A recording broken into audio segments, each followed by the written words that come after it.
Semina Verbi, la semence du Verbe dans le cœur des hommes et des femmes d'aujourd'hui.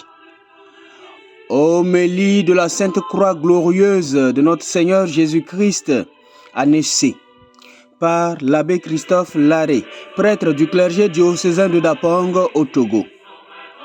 La première lecture est tirée du livre des Nombres, chapitre 21, versets 4b à 9. Le psaume 77. La deuxième lecture est tirée de l'Épître aux Philippiens, chapitre 2, versets 6 à 11.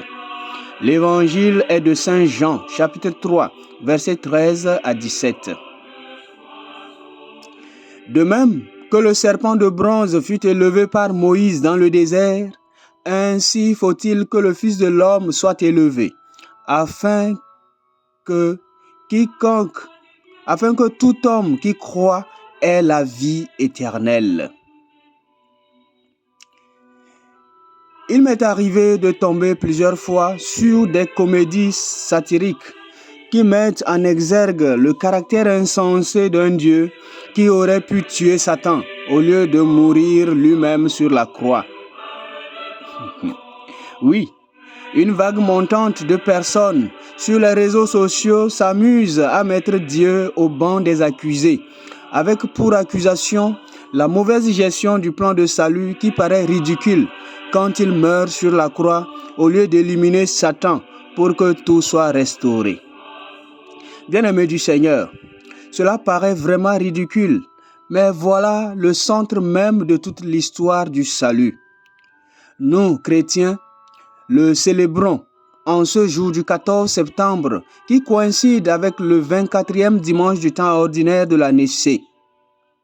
Ce qui est ridicule pour le monde revêt une gloire immense et nous l'appelons la croix glorieuse. Les textes liturgiques de ce jour sont donc au propre de la solennité de la croix glorieuse et orientent nos regards vers ce symbole fort de salut qu'est la croix. Dans la première lecture, le peuple de Dieu encouru contre lui, récrimine contre Dieu et contre Moïse à cause de la nature des repas qu'il mangeait. La liberté retrouvée n'est rien pour ce peuple devant le manque de viande et d'oignons qu'il mangeait à satiété en Égypte. Donc, le peuple voit son bien-être diminuer alors que Dieu lui faisait traverser juste le désert pour retrouver un pays ruisselant de lait et de miel. Dans ce cri de détresse et de plainte, Dieu voit sa personne rejetée. Dieu voit qu'il est incompris par son peuple.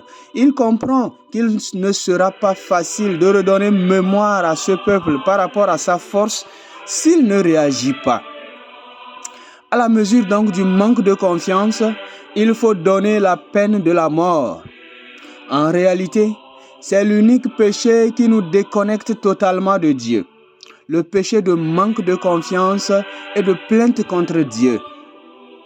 Quand l'homme se plaint contre Dieu, il fait tout pour prouver à celui-ci qu'il doit encore apprendre de lui, qu'il est un Dieu grand et redoutable.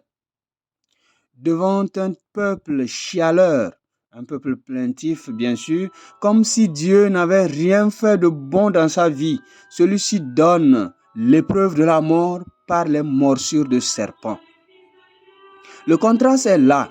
Un peuple plaintif, mais Dieu réagit avec une épreuve plus lourde que la première, non par méchanceté, mais pour un plus grand bien. Au lieu d'enlever le fardeau de la faim et de la soif avec des repas copieux, Dieu donne les morsures de serpents pour éliminer ceux qui, malgré les miracles qu'il a accomplis pour eux en Égypte, continuent d'être incrédules. Malgré ce lot de miracles en Égypte, ils continuent d'être incrédules.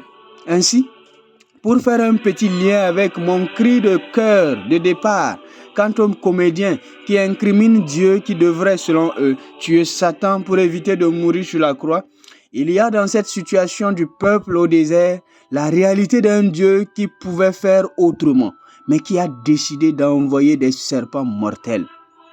Et, pour cause, il juge nécessaire de mettre un autre serpent de bronze élevé comme une croix afin que quiconque le regarde puisse être sauvé de la morsure de serpent.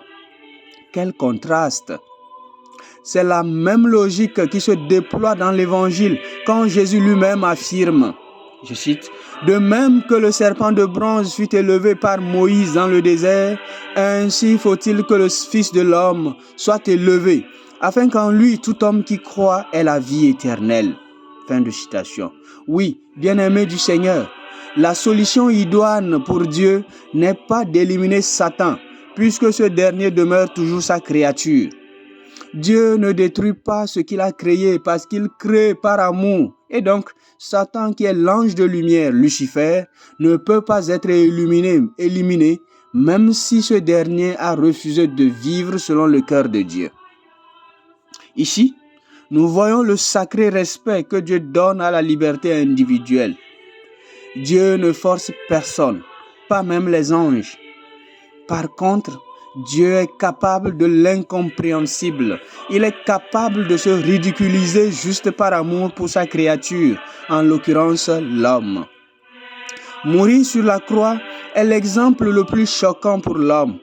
Et pourtant, c'est la belle manière pour Dieu de se faire proche de l'homme en prenant sa fragilité.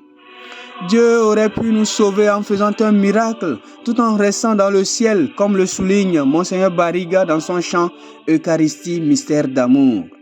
Mais il a décidé de laisser ce qu'il a de plus cher, sa gloire, et de venir mourir sur la croix.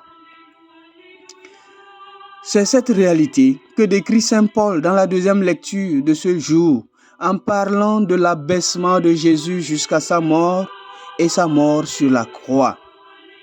L'extrême degré d'amour de Jésus nous a valu le salut. C'est pourquoi, au nom de Jésus, dit Saint Paul, tout genou doit fléchir au ciel, sur terre et aux enfers, et que toute langue proclame Jésus-Christ est Seigneur à la gloire de Dieu le Père. Fin de citation. Bien-aimés du Seigneur, ce qu'il y a de très complexe dans l'histoire du salut, ce n'est pas une vierge qui met au monde un fils, puisque rien n'est impossible à Dieu. Ce n'est pas non plus que Jésus ressuscite d'entre les morts, ce qui n'est pas aussi simple à comprendre, mais rien n'est impossible à Dieu. Mais plutôt, le plus complexe dans l'histoire du salut, c'est le fait de mourir sur la croix. Pourquoi donc? Pourquoi mourir? Nos pourquoi doivent trouver un sens dans l'amour de Dieu pour l'humanité. Voilà pourquoi notre méditation sur la croix glorieuse doit aboutir sur le sens réel de l'amour de Dieu pour l'homme, mais aussi sur le sens réel de notre amour pour les autres. Le cœur paternel de Dieu trouve toujours le moyen de ramener l'homme à lui. Et comme le souligne le psaume de ce jour, je cite, « Et lui, miséricordieux, au lieu de détruire, il pardonnait.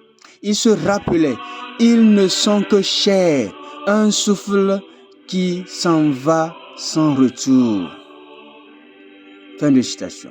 De nos jours, c'est ce type d'amour qui pourra justement guérir les plaies de l'humanité. Une sorte de compassion envers toute personne, quelle qu'elle soit, afin de lui montrer qu'elle a droit à la vie, à un renouveau, à une nouvelle chance, à un relèvement après la chute. Dans cette fête de la croix, pensons réellement à la manière dont les choses seraient si Dieu n'avait pas offert une chance de salut. Soit dans le désert, où son peuple était voué à la morsure de serpent, soit dans le monde entier, où le péché a repeint nos coulisses.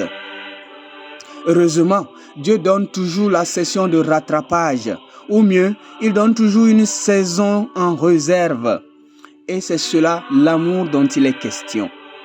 Pour nous qui avons bénéficié de cette grâce de la rédemption par la croix du Christ, il est une obligation morale d'être ceux-là qui offrent à d'autres les mêmes sessions de rattrapage sur leur image bafouée ou sur les étiquettes que nous leur donnons.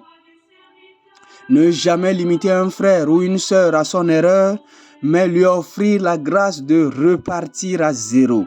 C'est cela le sens de la croix glorieuse. Nous voilà repartis de nouveau parce que Jésus s'est sacrifié sur la croix pour nous.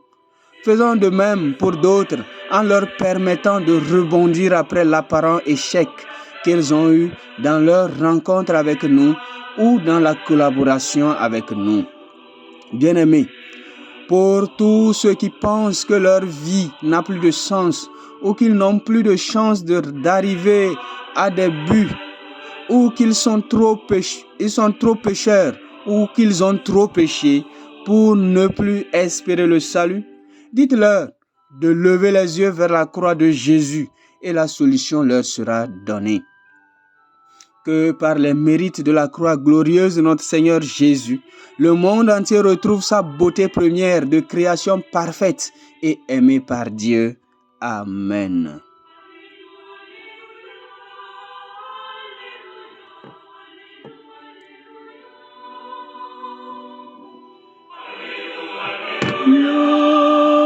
Alléluia, alléluia, alléluia.